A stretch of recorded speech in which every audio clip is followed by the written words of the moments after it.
Bonjour mes amis, aujourd'hui je vais vous montrer la consommation en montagne, bon surtout en montée, regardez, la consommation qui atteint des sommets, en montant au sommet. Là ça fait 5 minutes qu'on monte, et regardez là, la consommation qui atteint le sommet, elle ne descend pas, et j'en suis sûr que ça consomme encore plus que 60 kWh. De l'autonomie qui fond, j'étais au début de montée à 74. Là je suis à 72 en 5 km. On va après regarder en descente, est-ce qu'on va vraiment récupérer l'autonomie qu'on a perdue. Si on aurait continué comme ça à monter, on aurait eu une autonomie. J'avais une recharge à 80%. On aurait eu une autonomie, bah, vous voyez comment elles font. Donc un dénivelé d'environ 1000 mètres. Là je l'ai fait en 6 km et quelques. Donc vous voyez la consommation, l'autonomie prévue.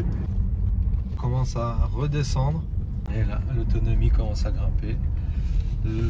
La consommation a chuté. La récupération. Donc on va voir si je vais récupérer mon autonomie de 310 km juste avant la montée. Donc là on est à 183 pour l'instant. Une petite blague, si je trouve une descente sur 846 km, ah vous voyez, je peux même avoir une autonomie de presque 1000 km en Tesla. On a monté, on est descendu, remonté, et là on n'aura qu'une descente sur les 6 prochains kilomètres. Donc observons 87 km d'autonomie et on verra au bout de 6 km de descente. Donc je vous rappelle 1000 mètres de dénivelé. Non mais en fait ça récupère pas mal. Là on est en plein vert, donc on fait que de la récupération presque. Et si on n'accélère pas, on descend tranquillement, on régénère de l'énergie, on utilise presque plus d'énergie. On gagne peu à peu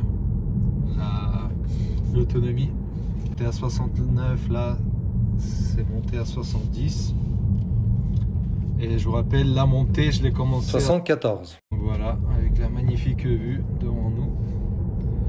Et l'autonomie, bon, vous voyez, les essuie-glaces, pas de pluie, rien du tout. Voilà.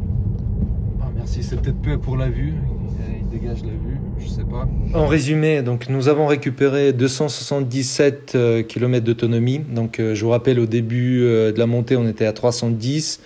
Donc on a perdu environ 33 km, mais de toute façon, ayant roulé sur un plateau, enfin tout droit, sans dénivelé, on aurait eu quand même perdu de l'autonomie. Donc moi je dirais, on a perdu 28 km à peu près. Et tout à l'heure, on va voir ce que l'ordinateur de bord va nous dire. Le système de bord me dit la conduite en montée vous a coûté 37,7 km et la conduite en descente vous a fait économiser 32 km. Depuis la dernière recharge, mais j'avais pas eu trop de... J'avais juste rechargé avant. Donc altitude 5,3, c'est ce qui correspond à la montée que j'ai faite et à la descente. Et donc l'autonomie perdue de 28,9 km, ça correspond plus ou moins à ce que j'avais dit plus tôt dans cette vidéo. Donc ouais, c'est cohérent. Donc voilà mes amis, j'espère que cette vidéo a été utile pour vous. N'oubliez pas de liker, de vous abonner, de mettre la cloche, de commenter. Je vous répondrai avec grand plaisir. Allez, à bientôt mes amis.